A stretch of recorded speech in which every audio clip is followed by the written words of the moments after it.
El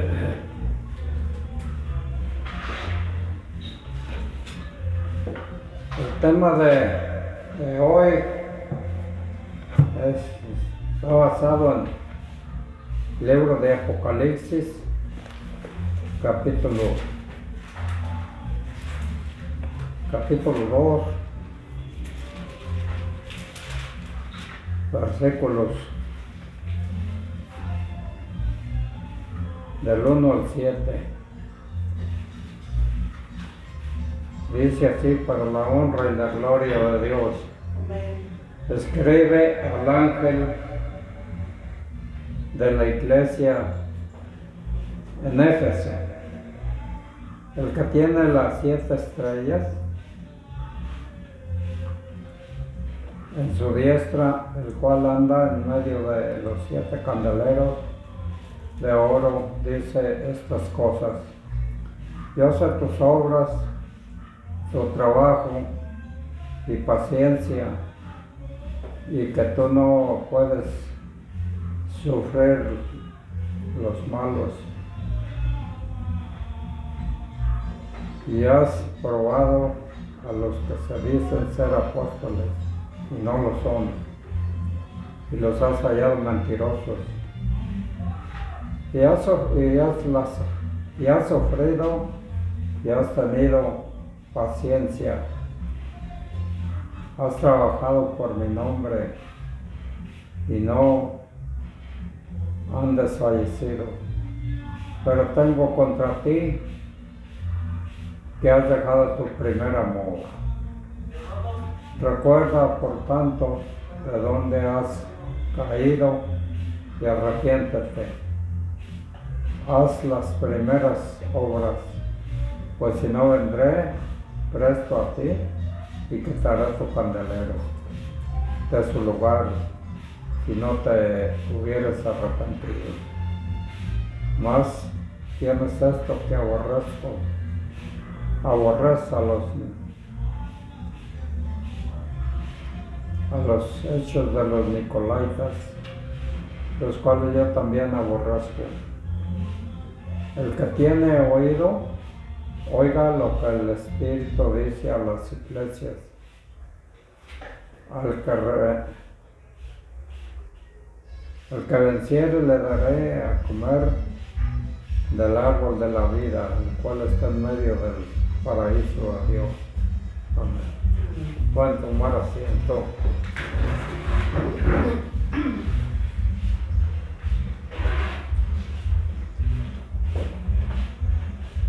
En esta parte de escritura fue hacia el año 52, cuando penetró allí el cristianismo por el ministerio de Priscila y Aquila, un matrimonio que había llegado a Éfeso, y fue Pablo el fundador de aquella iglesia. Posteriormente, en Hechos capítulos 18 y 19, Pablo hizo allí una estancia de más de 2 años, y posteriormente se finca allí el apóstol Juan, quien tenía bajo su apostólica supervisión, tanto en esta iglesia como en las otras 6 iglesias, el apóstol Juan.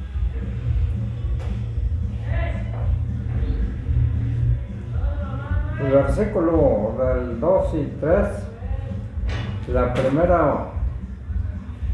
primero que notamos es que los creyentes de Éfeso eran activos.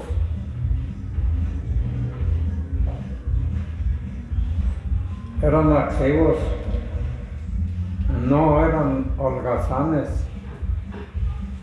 se hacían cosas y se llevaban a cabo los planes. No solo allí había buenas obras, sino que trabajaban arduamente y fatigosamente. Aunque la fatiga no los había rendido o vencido o desmayado, el propio hecho de probar con amargura a los falsos enviados les fatigaba, pero no desmayaban.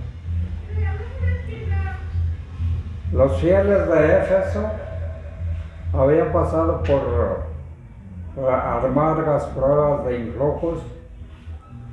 influjo de nociva enseñanza de los falsos maestros que se habían introducido en las iglesias, y según pronóstico del el apóstol Pablo, el cual nos dicen en el libro de los Hechos, en el capítulo 20, del 29 y el 30, dice: porque yo sé que después de mi partida entrarán en medio de vosotros lobos rapaces que no perdonarán el rebaño. El versículo 30, y de vosotros mismos se levantarán hombres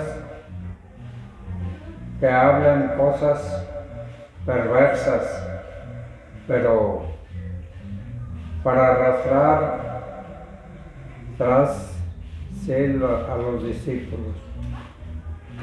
Eso escribió el apóstol Pablo.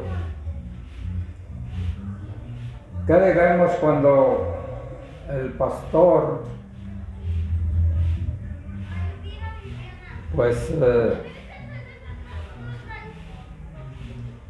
se mete al lobo y arrebata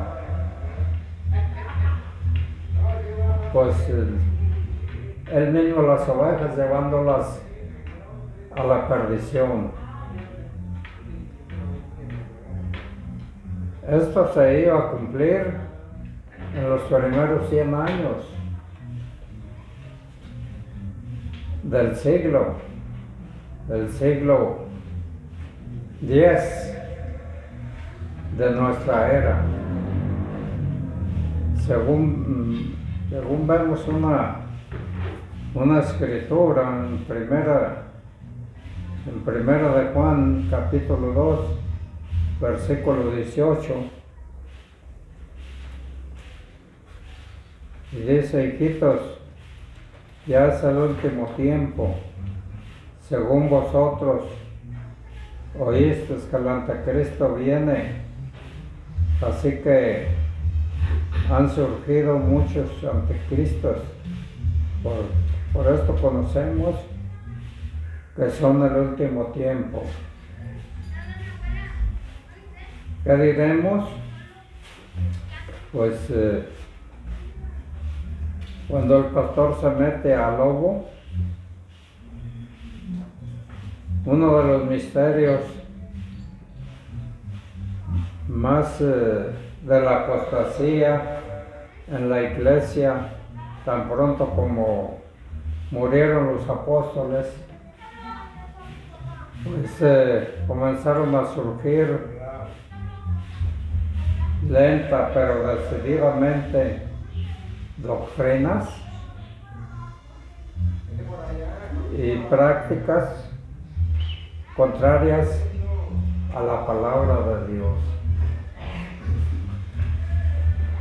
Los fieles de Éfeso habían pasado por la amarga y temprana entrada de la apostasía en la iglesia, y tan pronto como murieron los apóstoles, comenzaron a surgir lenta, pero doctrinas y prácticas contrarias a la palabra. Los fieles de Éfeso habían pasado por la amarga prueba del influjo nocivo de enseñanza de los falsos maestros, que con hipocresía y apariencia de, pues, ¿qué podemos decir? De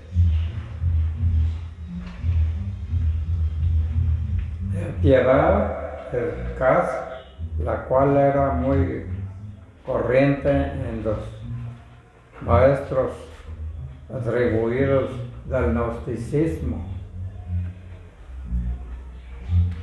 Y como se puede ver en las cartas del apóstol Juan, pololaban en las iglesias, no se excluye la posibilidad de graves errores doctrinales que pudieron haber llegado allí, a aquel lugar. La amarga queja del Señor Jesucristo, según en el versículo 4,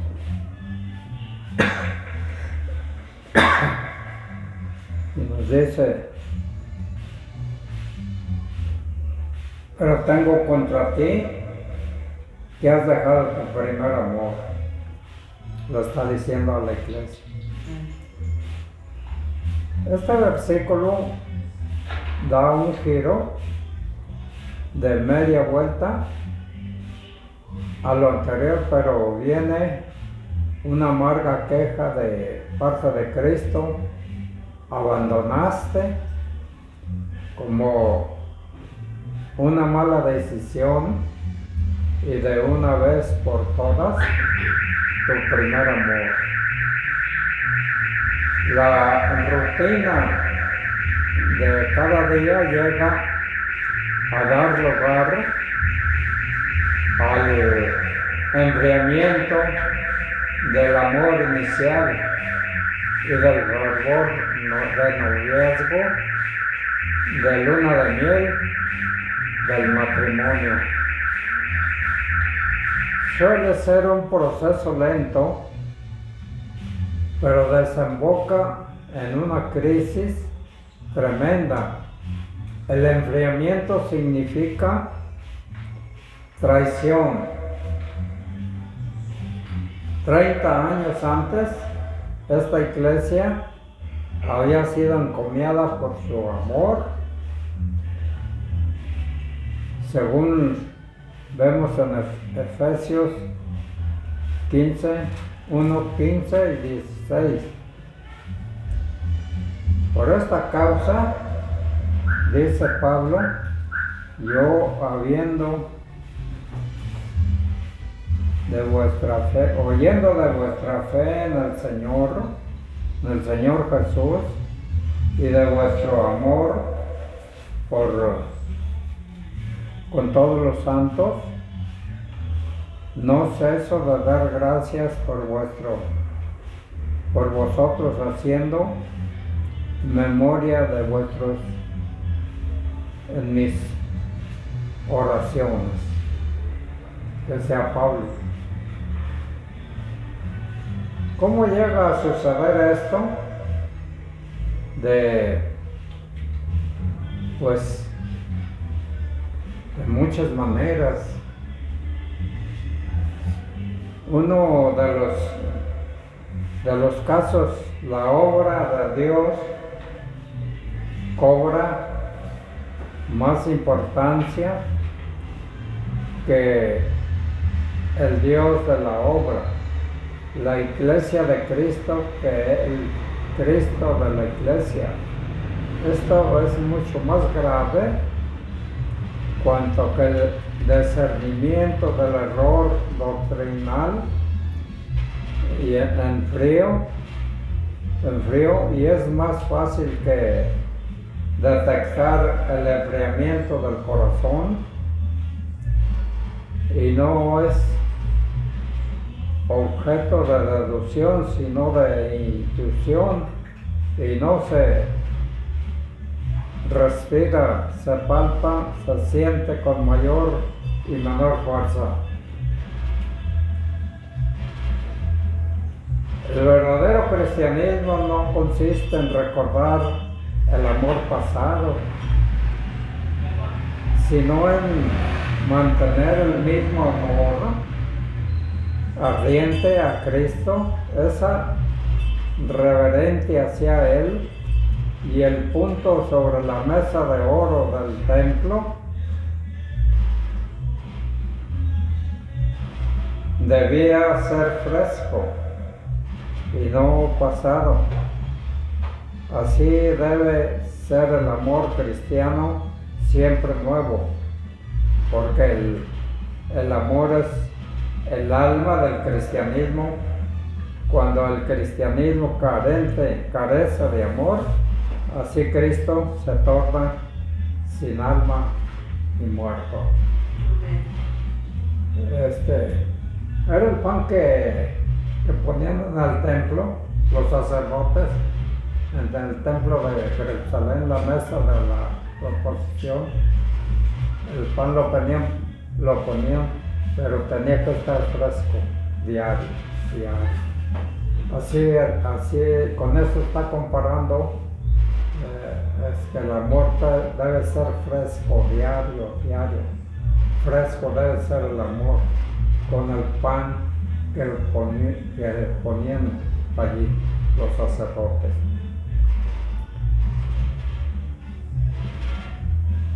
Y pues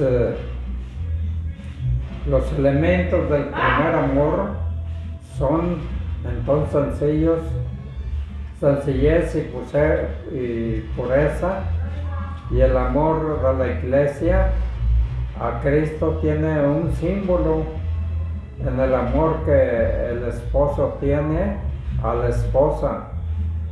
¿Cuál es entonces el amor de Cristo para la iglesia? Amor desinteresado en el que ni hubo un menor pensamiento de sí. ¿Cuál es el amor entonces? El misterio del amor es la sumisión, el amor al amor perfecto. El primer amor es dejarlo todo por el amor, lo que ha dejado todo. ¿Quién compara Éfeso en Tesalónica de la siguiente manera? Éfeso, obra, trabajo, paciencia.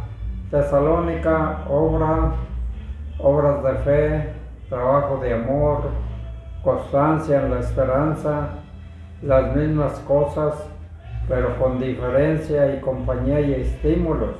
Éfeso, le faltan estas acicates de fe y amor. Así vemos pues que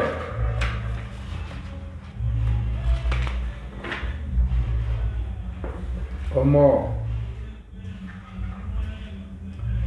la esperanza y el primer amor es obra de la fe. En Génesis 5:6 nos dice: porque en Cristo Jesús ni la circuncisión vale algo, ni la incircuncisión, sino la fe que obra por el amor. La fe que cobra energía por medio del amor. El paréntesis es mío, y el amor perdido es simplemente obra a secas.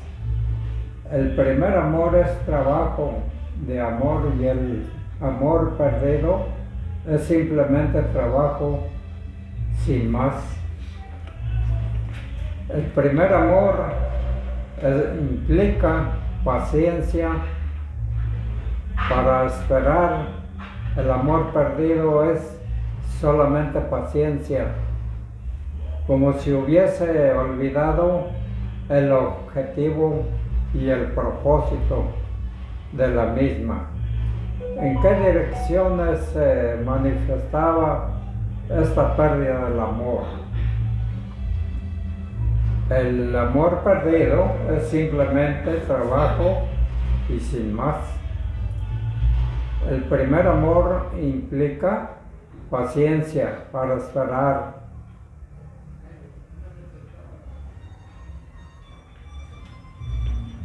Como si hubiese olvidado el objetivo y el propósito de la misma. ¿En qué direcciones se manifestaba esta pérdida del amor? Pues muy probablemente en dos. En la dirección de la murmuración y por ende de la división, la oposición de los falsos apóstoles y maestros de suyo ilegítima les habían llevado a otro extremo. Igualmente Éfeso y hipocrática del espíritu de constante de censura, con el consiguiente enfriamiento del amor a Dios como al prójimo, tanto a Dios como al prójimo. Y pues vemos el diablo que está dando vueltas sin cesar para encontrar el punto flaco de cada creyente, pues atacar por allí ataca, y vemos por allí, digamos, en 1 de Pedro, sed sobrios y velad. En 1 de Pedro 5:8, sed sobrios y velad, porque vuestro adversario el diablo anda cual león rugiente derredor, buscando a quien devorar. Se está aprovechando para sus propios fines de una virtud sin equilibrio. Su objetivo era atacar a la comunión de cada creyente. Era el objetivo. Esta misma oposición a los peligros de dentro y fuera habría llevado a una o a varias Diótrefes impone su autoridad de una forma dictatorial, con lo cual los nicolaitas citados en el versículo 6 habrían conseguido, aún sin intentarlo, dañar a la iglesia de Éfeso.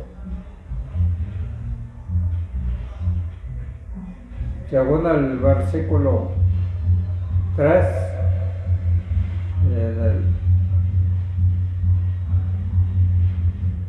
3 de Juan, versículo 9, yo he escrito a la iglesia, pero dice Diótrefes, el cual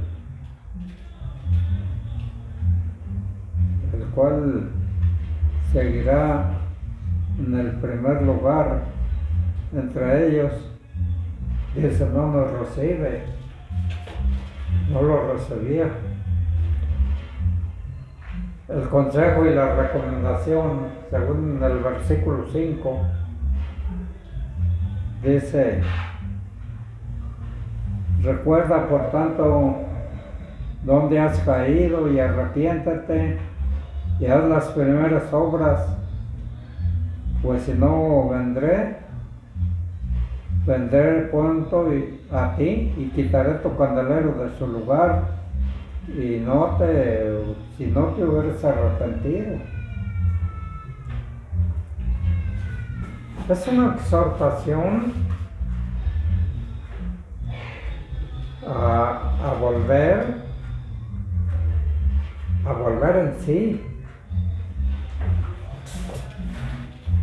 y a reflexionar y considerar el propio estado como el del hijo pródigo, ¿verdad?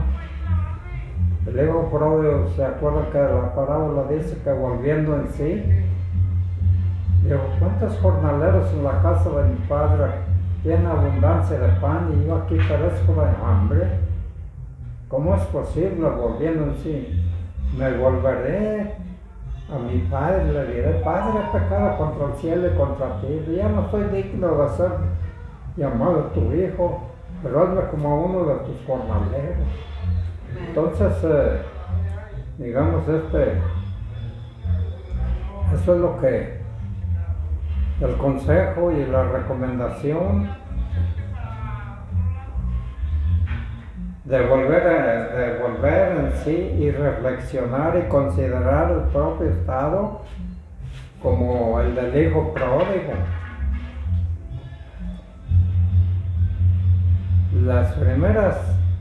Lo primero que se necesita es volver en sí y en pretérito perfecto, como un estado que continúa, como si dijese, recuerdo que en aquel tiempo dichoso del primer amor, el termómetro ha bajado mucho desde entonces y es lento el enfriamiento. Te ha impedido percatarte del descenso espiritual. La persona le impide el descenso espiritual. Recuerda de qué altura has caído, recuérdalo. Y todo lo externo ha quedado.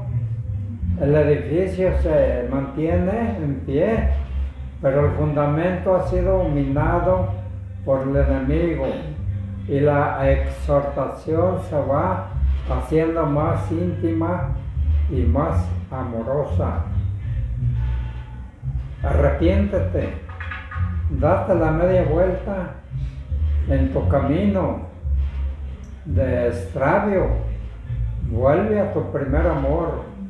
Y al fervor de lo espiritual, la luna de miel con el Señor, aparta de ti todo lo que sea estorbo en lo íntima, comunión con tu esposo y Señor. Y lo que tiene que recobrar se describe en continuación.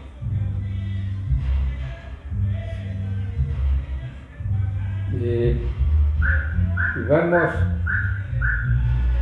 así, haz las primeras obras que hacías al principio, le está diciendo. No se necesita hacer obras distintas de las cuales, sino de las mismas, como fruto de amor igual al primero. No se trata de un cambio en la cantidad, sino de la calidad y falta del primer espíritu. Es menester invocarlo.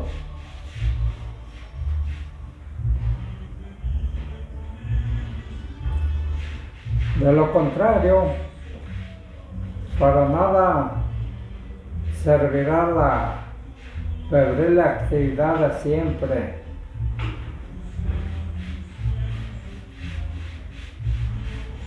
No es la comunión contemplativa sea un enigma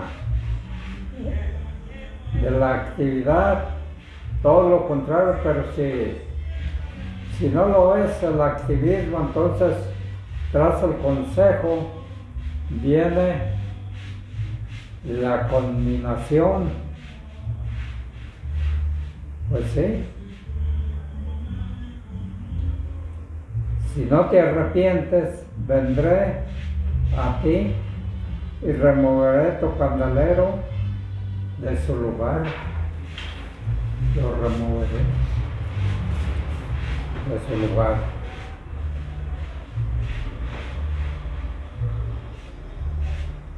Aparte de la gran avenida, de la gran venida en el último día, el Señor amenaza a esta iglesia con una visitación, pero es una visitación de juicio.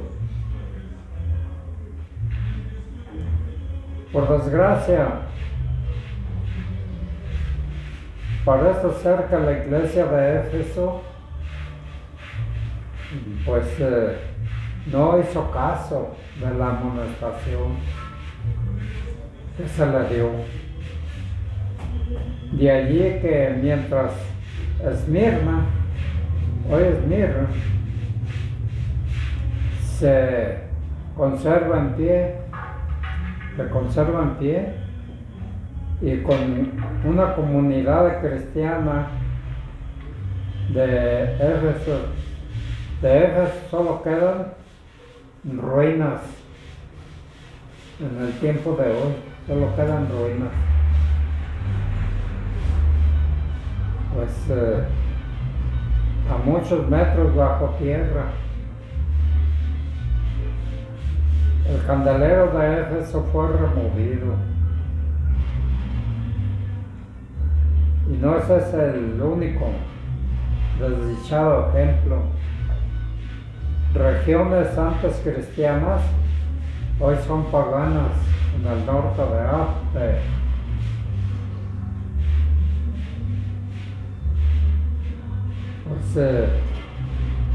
norte de África, Medio Oriente. En los primeros siglos, en Inglaterra se pueden ver antiguos templos convertidos en salas de baile, bingo, y otros países sirven de museo o mezquitas. En la actualidad, el cristianismo el crecimiento del cristianismo se da en Asia, África, América Latina, no en Europa. Jesucristo muestra odio al pecado, pero amor al pecador. Es un antiguo eslogan que solemos repetir, pero si lo dejamos frecuentemente sin cumplir, amén. Señor los bendiga. Amén.